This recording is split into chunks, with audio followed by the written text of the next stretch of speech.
Hi, the purpose of this video is to evaluate our group's behavior and effectiveness on completing our projects.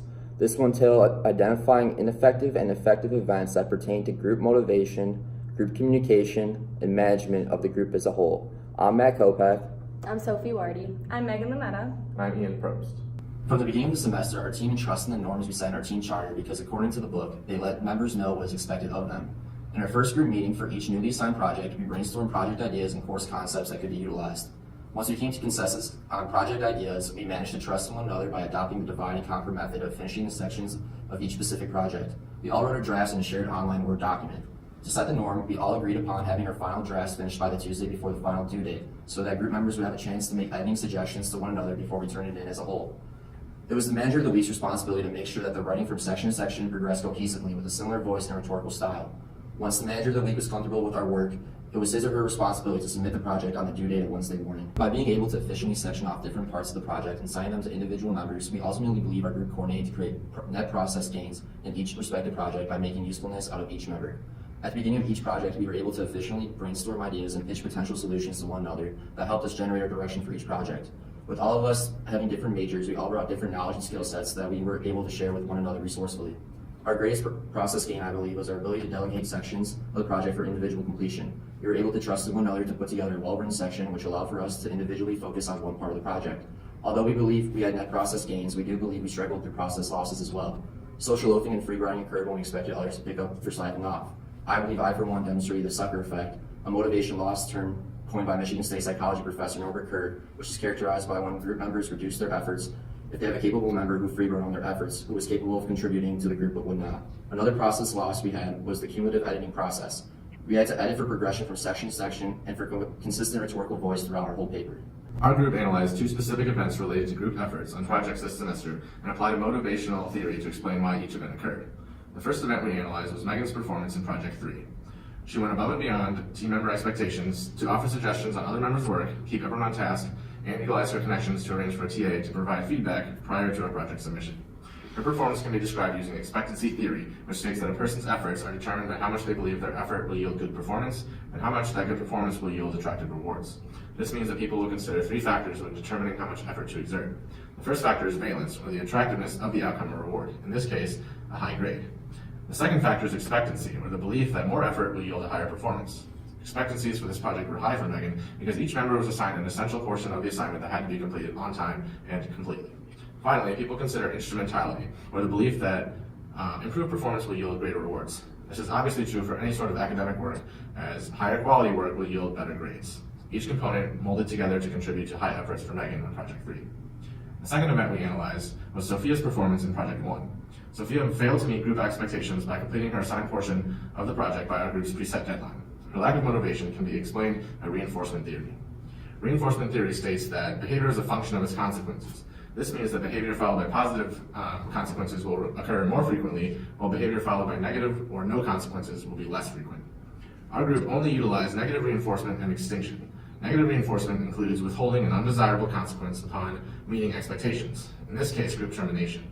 Extinction refers to a previously installed positive consequence being revoked upon failure to fulfill expectations. In the case of this project, a good grade and positive peer reviews. This theory explains Sophia's lack of motivation because our group failed to provide positive reinforcement for two reasons. The first being that it was the first project, and secondly, that we did not include rewards or recognition in our charter. University of Nebraska professor Fred Luthen states that there are 5 steps to motivate team members: identification of behaviors, measuring the baseline, analyzing causes, intervention, and evaluation of improvements. Our group identified the completion of all assigned work on time as an essential behavior and determined that this behavior should occur at all times. Once we used reinforcement theory to identify potential reasons for Sophia's lack of motivation, we were able to implement changes such as post-submission feedback to encourage positive behavior. The simplest form of positive reinforcement we implemented was the announcement of the grade and positive comments from the TA following submission. The strategy was successful for all group members as we managed to complete each person's assigned work in accordance with our preset deadlines. Matt demonstrated effective management and leadership skills in various ways throughout the project. This included facilitating an effective group meeting, referencing our team charter, and creating subgroups to help us produce an effective project. According to a lecture by Professor Bellman on January 31st, an effective team meeting consists of having a written agenda, a start and end time, and beginning with a review. During our discussion time, we had a meeting and we did all three of these things among various activities, making sure that our meetings were effective. We also referenced our team charter, and this ensured that our project was turned in on time, including the proofreading for RTA, and also that everything was done in an acceptable manner. Matt also facilitated subgroups, and according to T.L. Young in the book Handbook of Project Management, the subproject has a small team dedicated to the work with a project manager to lead the team. The subproject cannot be justified as a standalone effort and does not normally produce revenue or positive results on a standalone basis. So this means that our subproject was basically the questions that Matt assigned us on the Word document, and this allowed all of us to focus on a question specifically and then come together as a cohesive unit and then produce the positive results that would not be possible on a standalone basis. Along with that Word document, that also acted as a written agenda for us that we would reference in our team meetings and also when we were outside of our discussions, also making us productive when we were by ourselves. On the other hand, Ian was not an overly effective manager and did not demonstrate effective leadership skills. Ian lacked the leading function of management. So this consists of inspiring and motivating workers to work hard to achieve organizational goals, also influencing others to get the job done, maintaining morale, molding company culture, and managing conflicts and communication. So Ian briefly facilitated communications, which included in our discussion assigning roles or specific questions to focus on, but this communication was lost throughout the project and the project suffered from that. We also did not have a formal meeting for this project, and I think that also really led to the project not getting done almost in time, but it ended up coming together and we did produce an acceptable project. Throughout these projects, we have used many different forms of communication to complete our part, and as a result, we have found that some forms do work better than others. The most effective form of communication were the team meetings. Because of this, we were all together at the same time and could organize our thoughts on the projects and just be focused on the project and not distracted by anything else. A course concept discussed in the January 31st lecture demonstrated how to have an effective meeting.